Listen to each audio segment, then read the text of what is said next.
Live from the 409, sponsored by MCT Credit Union, it's the 409 Sports Blitz on 12 News. You dang right. Howdy, Southeast Texas. Happy Halloween and welcome to the 409 Sports Blitz. I'm Holton Pepper. And I'm Nick Canizales. Man, look at this. Look at this suit. I love that teal right there. Look, we got a lot of games right here on the 409 Sports Blitz, but let's start with the biggest one of the night, our game of the week. Game of the week. Final game of the regular season for the East Chambers Buccaneers, playing host to the Orangefield Bobcats. Both teams came in winners of 3 in a row. This is Rylan Agerton, the touchdown. How about those Bobcats, Holton Pepper? It is 7-0 quickly. Then Carson Gonzalez, yeah, he'll take it himself. You don't talk about his legs too often. No, hey, Carson, yeah. Hey, Carson Gonzalez, no relation to Canizales there. And Kyron Morrow, wide receiver, look at that. Oh, good dog. Oh, I good love dog that. Play. Yeah. Dude, they were off and running here. But East Chambers, they come back. Scrappy team for sure. Uh-oh. Special teams. We see it every single week. This is 84 yards to the house. Wow. Get the home crowd rocking. Yeah. Kyron Morrow. Actually, not Kyron Morrow. That was Rashad Hell.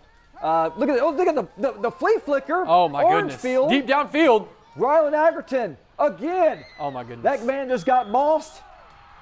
Orangefield put up a lot of points tonight. Let's go to the big board. 56-28, your final in this one. Boy, they made a statement tonight. Cam Burchett joins us live tonight from Winnie with the winning coach. Oh, there's my man, Jeff Bro. He's got to be fired up tonight. Yeah, you guys, it was a fantastic win, if we do say so ourselves, over the East Chambers Buccaneers. Here with me, I have head coach Jeff Bro with the Orangefield Bobcats. Coach, tell me how it feels with one more game left in the regular season and about this win tonight. Yeah, that was a big win for us. We knew on senior night, their last game of the year, their last home game this year, we were going to get their best shot, and we did. And we played well in the first half, but we kept shooting ourselves in the foot. Got 2 touchdowns called back. Gave up a kick return to give them some life. So we rallied in the locker room. Just told them clean it up, and we come out and did pretty good in the second half and finished it. Yeah, and you mentioned something pretty important there, kick return, turning into touchdowns there. I mean, that seemed like a secret weapon you guys had. I don't know if it was Halloween, something in the air, maybe a trick up the sleeve. I'm not quite sure, but you guys were killing it with that. But then again, your performance, like you've got Manning, you've got some other folks I just cannot remember the name of right now, but you've got some star players on and off the field. Tell me about how they performed with the team as a whole tonight. Yeah, well, actually Manning went down in the second quarter with an ankle. He tried to battle back in. But we just, told him it was best to hold out. So some of our younger backs, Gage Lucas stepped up big time, and got some carries. Kyler Green is too. But our quarterback, Carson Gonzalez, had a huge night. I don't know what his stats were, but he threw for quite a bit, and he had a huge night running the ball. So he really stepped up, and he took it to another level. Probably had his best game of the season when it mattered the most. And the defense was flying around. I know I saw Caleb Menard all over the place. Riley McAlpin, the guys that's been doing this for us all year, the seniors, they stepped up, made big plays when we needed to. And then Kyron Morrow had a pick six. He's a sophomore. I think he's probably leading our league in interceptions. I mean, that's probably 4 or 5 on the year for him. So he's having a big year, as a sophomore. Yeah. Absolutely. So again, just a big win for you guys. That should be you guys in the number 2 seed for playoffs. It's looking good. Anything you want to say about just moving forward onto the next week to take on the Beaumont Cougars? Yeah, we got one more left, and it's a Thursday game, so it's a quick turnaround, especially playing the slot T. So we've got to get ready for that in a couple days and get ready for that offense. And not look ahead to the playoffs. I mean, we got to finish this thing right. We got one more game, and then we'll be rolling. We'll start looking ahead after that. Absolutely. Well, again, congratulations, Coach, on a great game. We're looking forward to how the season goes for you. Again, guys, that was a massive win, as Coach Bro said. You can see it right there behind me on the board, 56-28. It was an amazing win on both sides here, especially by the Bobcats. It was an awesome game and a great way, I'd say, to end the Halloween game. Go ahead and send it right back to you guys there in studio. For 409 Sports, I'm Cameron Burchett. Great job, Cameron. Hey, that was great. Hey, it's only fitting, Orangefield, orange, Halloween colors there, only fitting that they win. I agree. Now, I do hope that, of course, that Mason Manning has a speedy recovery. I don't know if he didn't play in the second half. That was not, we didn't know that. That's kind of breaking news right here. That was a big time loss. But it goes to show, I will say this, it goes to show the depth of Orangefield and what they're able to do as a team. I feel like last year when they won district, they had this I don't know, this aura going into the postseason that they couldn't, not that they couldn't feel like they couldn't be beat, but now when you get hit in the mouth by a hardened team and then you come back out and you do something like this against East Chambers, who we know has a pretty decent squad, shows depth, shows a lot of depth, especially when your star running back goes down like that. Yeah, it talks about the culture too in that locker room. Of course, the mindset going in and saying, hey, look, man, sometimes you need a loss to kind of wake your team up and say, hey, let's get this going, guys, because we know that we can play with the best of them, and they made a big statement tonight. Huge statement. But moving up into 5A, the Beaumont United Timberwolves coming off a huge win over the Westbrook Bruins last week in the Beaumont Bowl. But now they face Lufkin Panthers, and tonight, Nick, if they win, it will solidify their first winning season in program history. Well, here's the issue right now with Beaumont United. Last 5 weeks, they have alternated wins and losses. They can still actually make the playoffs. They control their destiny. If they win tonight, and they got Baytown Sterling next week because they got that tiebreaker win over Westbrook. So tonight is a big night for those Beaumont United Timberwolves there. Huge night. So let's go ahead and jump into that action. You see the teams taking the field. Beaumont United is one of those teams, defensively, I don't think gets talked about enough, and you're going to see what I'm talking about in this outlet after, of course, the little motion right there. Tell them to be quiet. Get ready for the game. Lock in. Beaumont United starts things with the football. Race Deschantel rolling out, and over the middle, right there is Jahari Green moving the chains. That drive ends up falling short, and Panthers score on their first drive to make it 7-0. But on this attempt from the Panthers to give to Robert Taylor, the sophomore, he's swallowed up by Colin Woolridge. Remember that name. Great play there for the T-Wolves. Defense, stout again for the Timberwolves. Secondary gives the Panthers Javion Johnson nowhere to throw the football, and a swarm of Timberwolves gets to him, though he does manage to grab 2 yards there. However, that doesn't mean the D-line can't get to him quicker. Panthers try the play action. He gets popped again by Woolridge. The ball gets popped loose, and it gets picked up by Caden Donata, who gets all the way down inside the 5-yard line for the Timberwolves. They have a chance to knot this thing up. And how about this? Miles Andrews, the linebacker in at quarterback, the jet sweep pop passer to Green, easily finds the end zone. Things are knotted up quick. Johnson for the Panthers now, going to try and answer.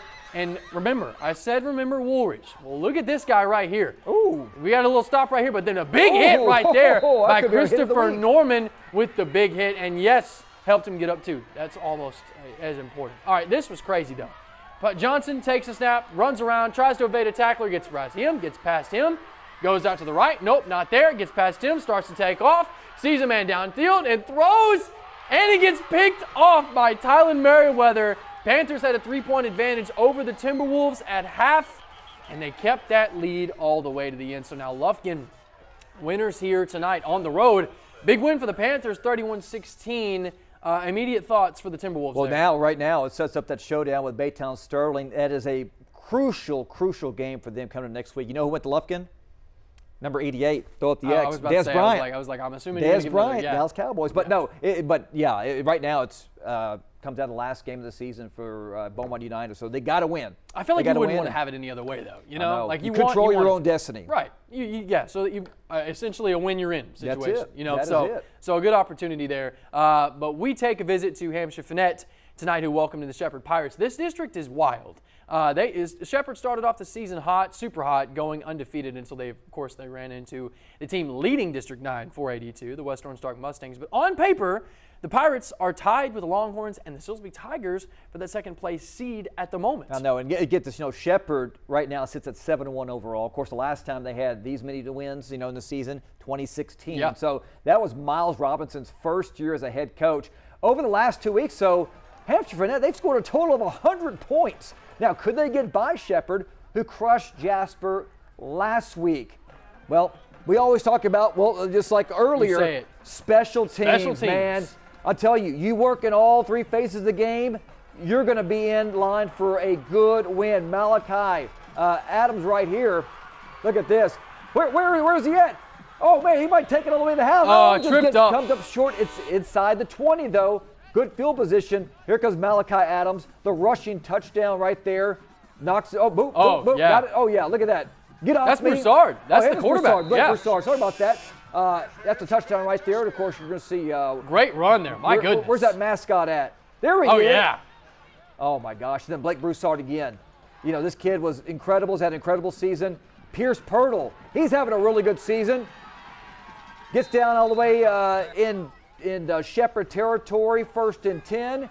And then Jess Folsom on the outside. That is a touchdown. Hampshire-Fannett has led from the very beginning. We go to the big board because they lead at the very end. They win it tonight. What did they win it by?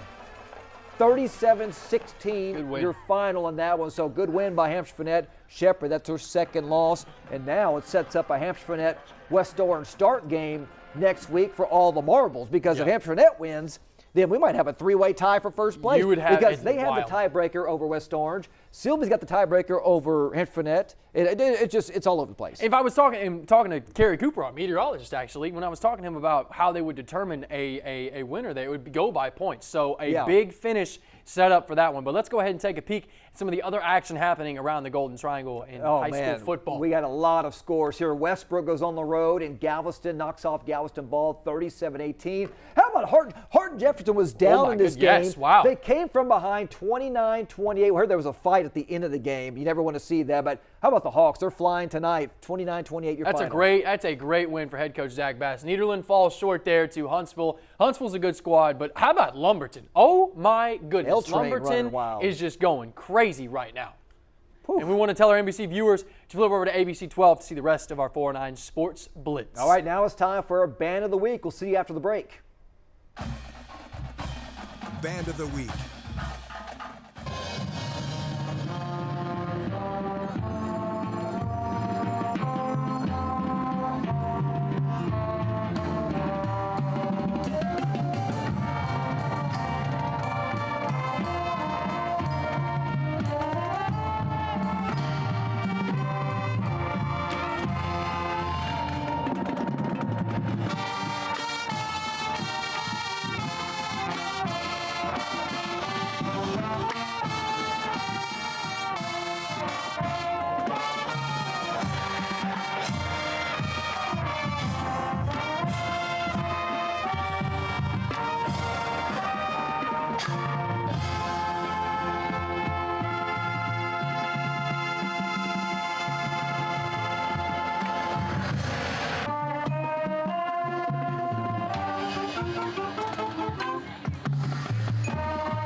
You know, I hope y'all were watching. I told you I would have you right out of the first commercial break. They said, hey, I didn't see you when last that man week. says something, believe that man. I don't know why they don't believe me. Welcome back to the 409 Sports with Nick.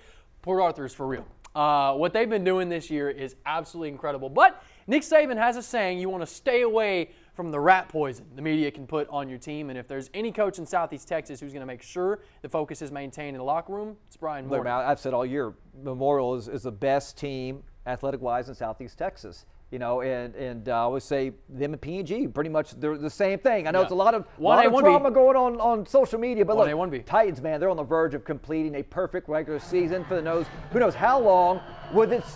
They beat Baytown Sterling last year pretty bad. Would it happen tonight? The only thing that Baytown Sterling was handing out was touchdowns here. Amani Martin. The Kayvon Roberts. Houston, man. For the touchdown. Dude, look at him, he's just a monster. Oh, this whole team is just nasty. And then Monte Martin here with the short touchdown pass. Right Roberts again. Great come on now. They're just, it's like Montana to Rice, and then Martin to, are you serious? Roberts again? Yeah, man. Come on, man. That's like Randy Moss. Alex Eugene. Oh, remember him? Yeah. He's pretty good himself. Great halfback. Look at him. Where's he at? Oh, there he is. He just juked out one person. Whoop. They got 4 guys going after him. He goes out of bounds, 1st and 10 for the Titans. And then it's Martin. Back to pass. Looking. He loads up.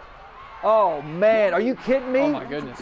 4 touchdowns from Golly. Mr. Roberts. He's our player of the game. Let's go to the big board. 63-13. Yeah, man. My goodness. 10-0. Mark it down. Perfection for those Port Arthur Memorial Titans. Let's go out to Brett Strahan, who joins us live from Memorial Stadium. And, hey, what can we say?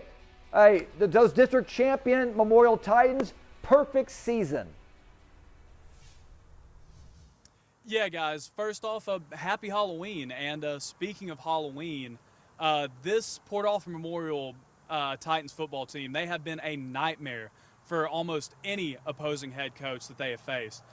With this blowout victory, they have indeed secured their school's first perfect 10-0 season, and along with it, a district championship.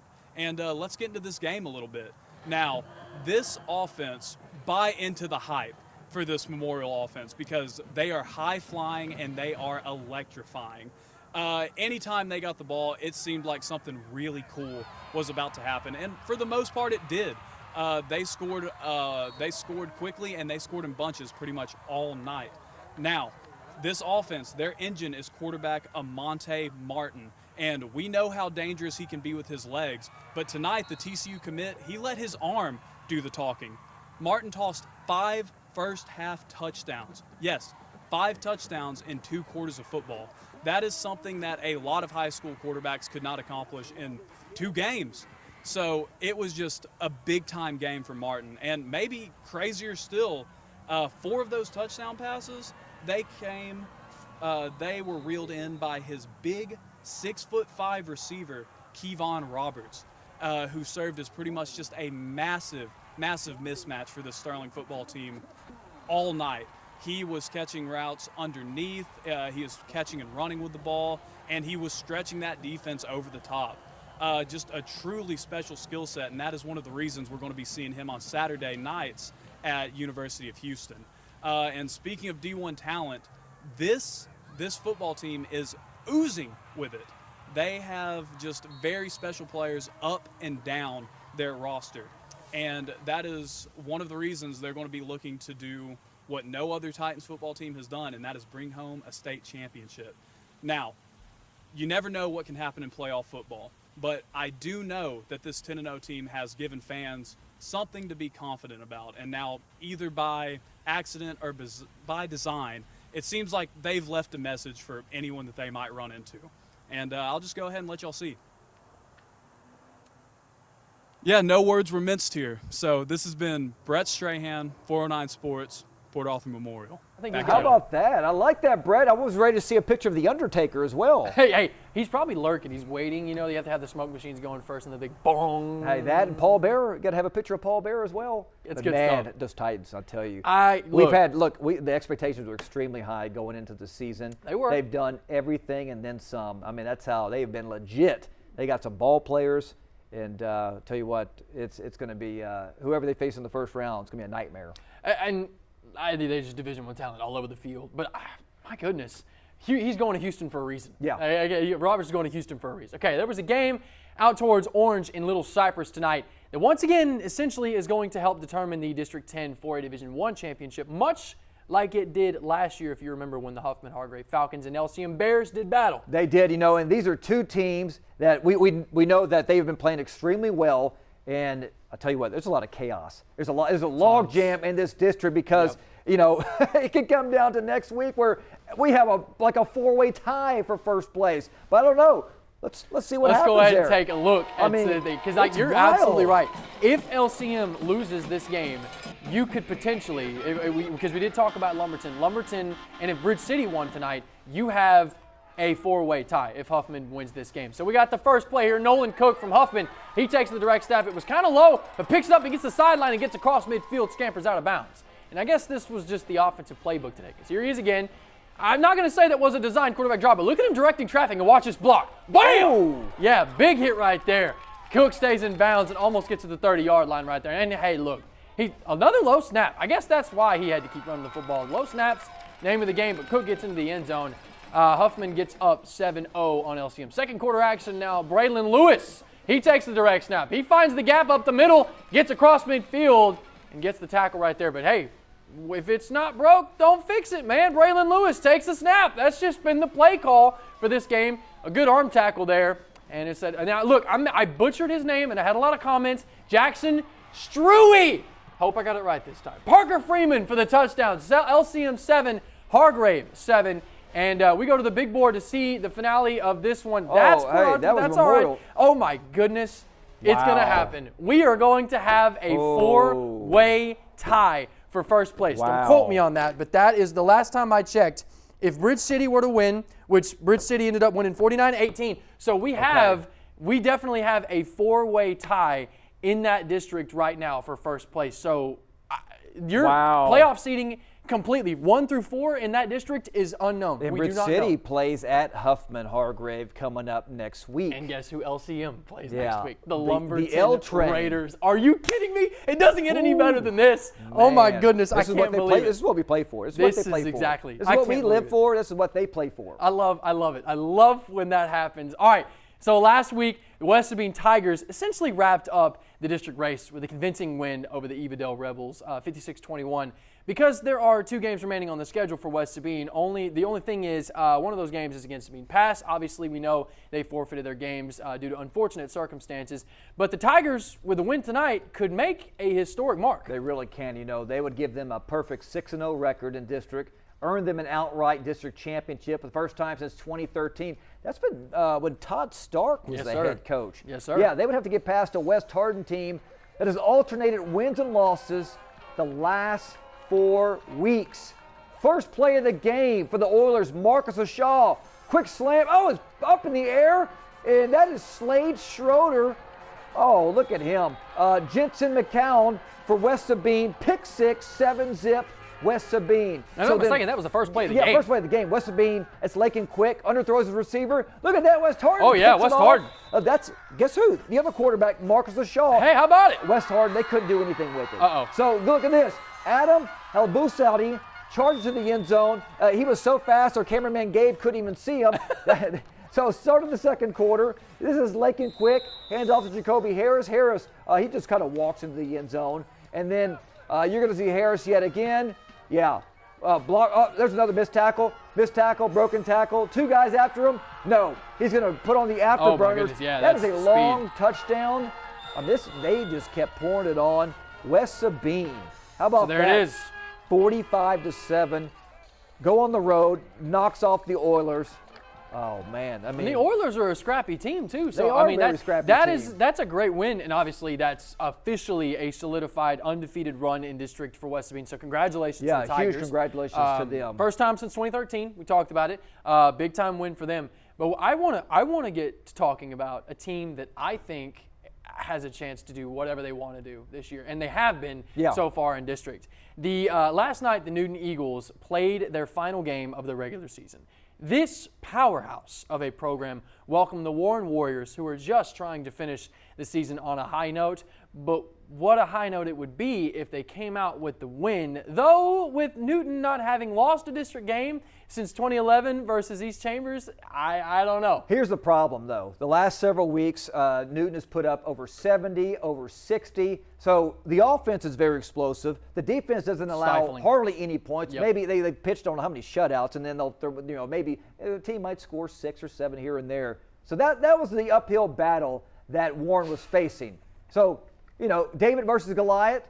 If you missed all the action, go ahead. Let's roll the footage there. This footage is must see, man. It is must see because we got stats on stats on stats to conclude this one because they have so many weapons. The offense has so many ways. They are rich in power. Isaiah Foster hands off to KJ Porter. I'm telling you, one of the most impressive backs in the entire state this year. And look at him work down the sideline and into the end zone. What a run for the junior back. The Warriors trying to get things going offensively, and check this out. Even with the trickeration, and gets absolutely stuffed back there by Levi Cooey. The trick play on Halloween Eve ended up not working out. But you talked about the hit of the week? No, this is our hit of the week. Warren said, okay, you want to play? Wham! Oh my goodness, to give out to Caleb Burnham, and he gets smoked by Jesus Morales. What a hit. And look, KJ Porter is the real deal, folks. But he's not the only one that can run the rock.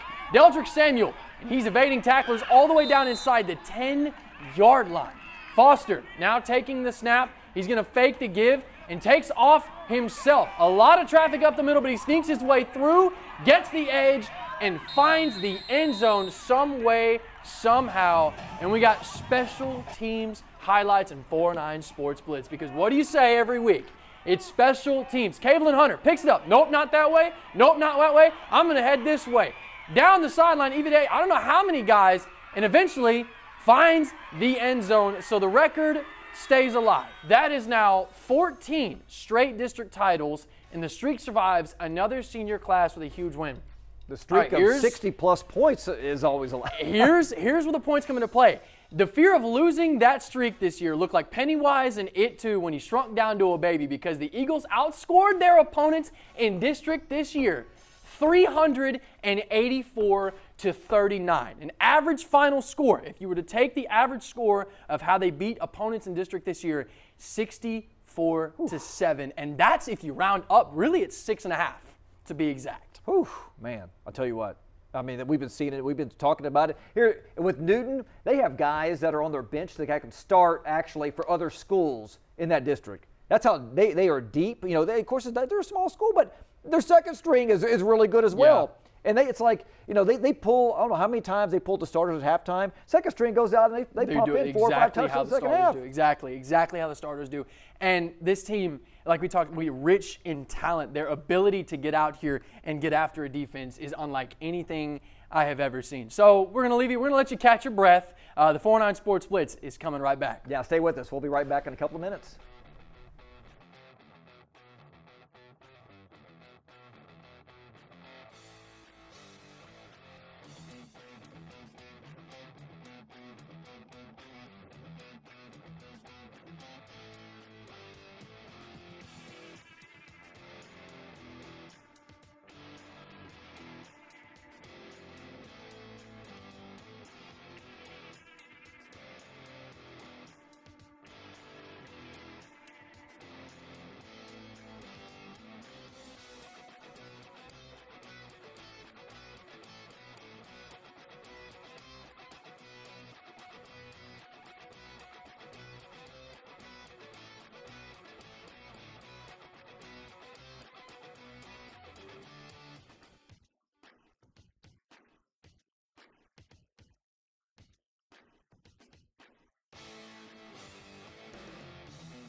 Hey, at least we're getting festive. We got the outfits. Dude, I love the Halloween costume. Yeah, I love it. Welcome back to the 409 Sports Blitz. And after a blowout event that was Mid-County Madness, the Port Neches Groves Indians played their biggest game of the year tonight against the Montgomery Bears for the district championship. Listen, these are two teams that are very explosive on offense. Defense can lock it down, but sometimes they get a little bit shaky here. So, would we see, it was almost kind of remind me of P&G Lake Creek a couple years ago when they had like high scoring stuff. So would we see that same thing going on tonight?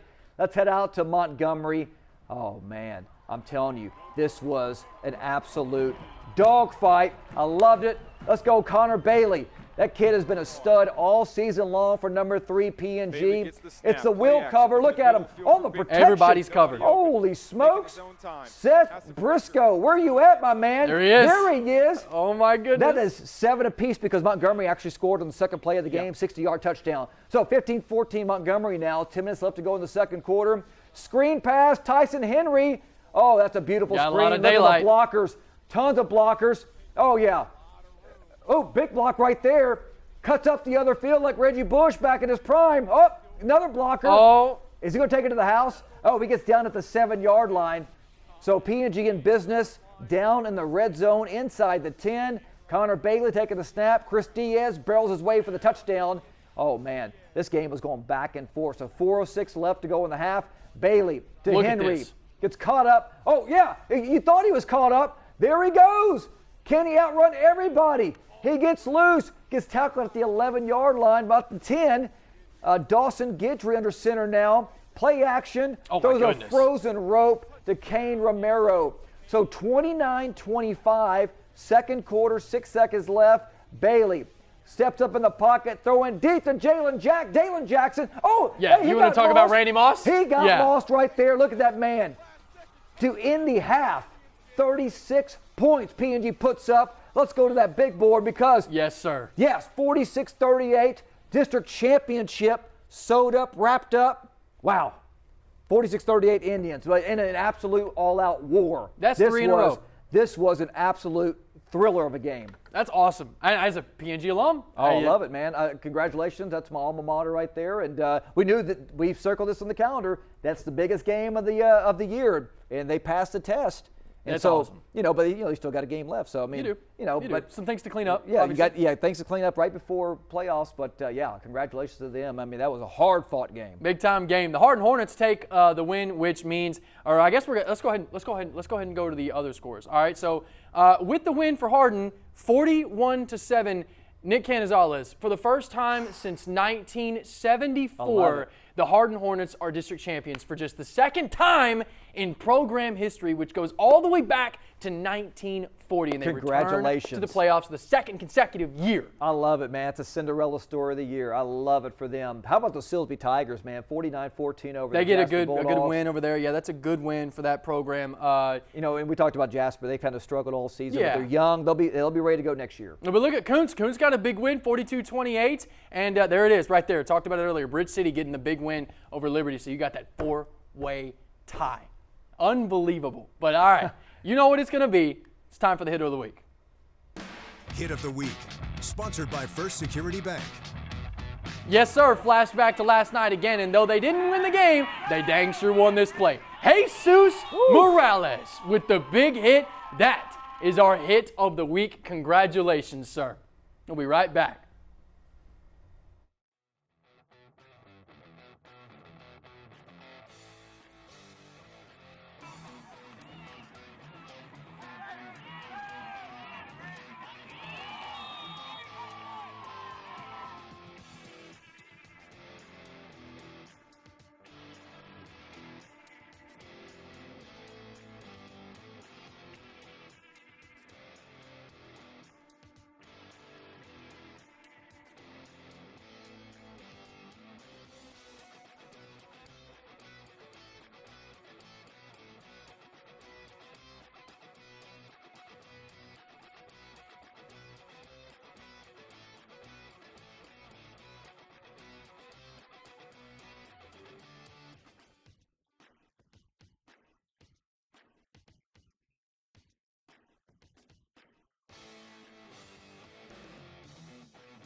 Welcome back to the 409 Sports Blitz.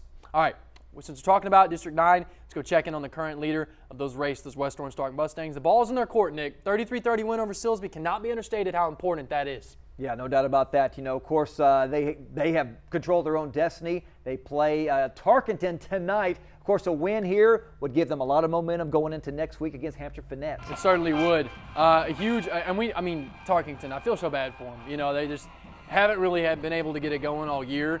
Longhorns are going to start with the ball. The snap gets bobbled here, and West Orange Stark.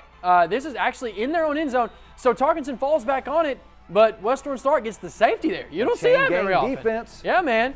Falls back on it, and Alexander Thomas there on the stop. The Woos at work now. Quaylen Dugas gives to Kelvy Jefferson. This kid might be one of the toughest to bring down in all of Texas. Look at the moves.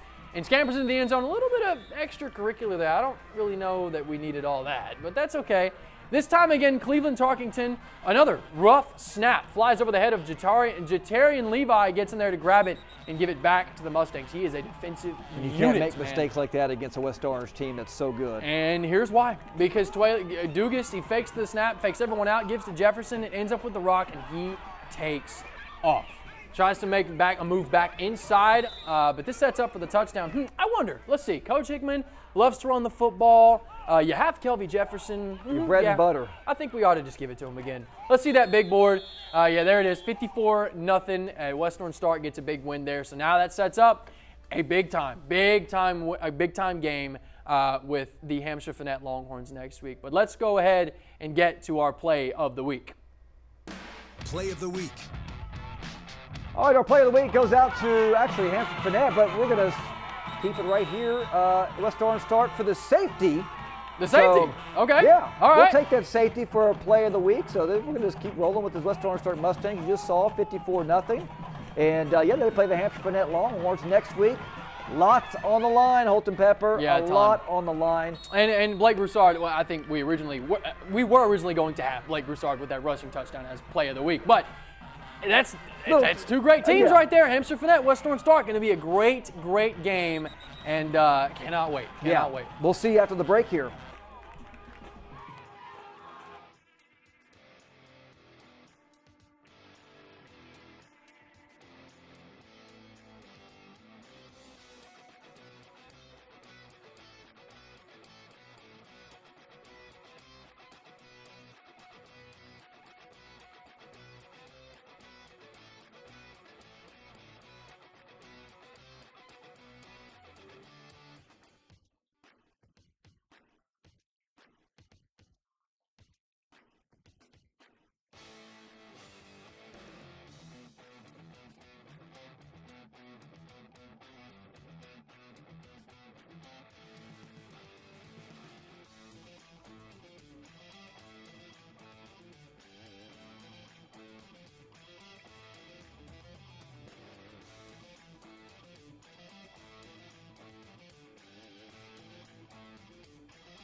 All right, we wanted to make sure we got it right. All right, here is the actual play of the week. Blake Broussard runs up the middle, breaking several tackles and getting into the end zone. Wanted to make sure we gave him his flowers. Welcome back to the 409 Sports Blitz. Yeah, well, let's take a look at next week's games here because we got some big games. Last week of the regular season, Oh, my Lots goodness. on the line, especially in our game of the week. Hampshire-Fannett, West Orange, Stark. Hey, let's call it 1A, 1B, right? Hampshire-Fannett, West Orange, Stark, 1A. LCM, Lumberton, 1B. My goodness, what a matchup. I know. You got Barbers Hill, Westbrook, P&G hosting Dayton Broncos. Beaumont and Orangefield. Orangefield senior night. Yeah, looking to kind of keep it rolling. And All Day Setup playing up against those Evadale Rebels. And that's going to be a good game, too, right there. Woodville and Kuntz. That can be, if they treat this correctly, that last game right there, it can be used as like a playoff scrimmage almost. Because I know seeding is going to matter. Seeding is obviously going to matter, but two really good opponents. Great game there. So Halloween has come to a close, and so has the Blitz. Thank you so much for tuning in. You can watch highlights from tonight and across the state on Texas High School Football Now on 12 News Plus. You can download on your TV and watch for free. Yeah, as we wrap things up for this almost next week of the regular season. Last week. Here's another performance for our Band of the Week. You guys have a great weekend. We'll see you next week.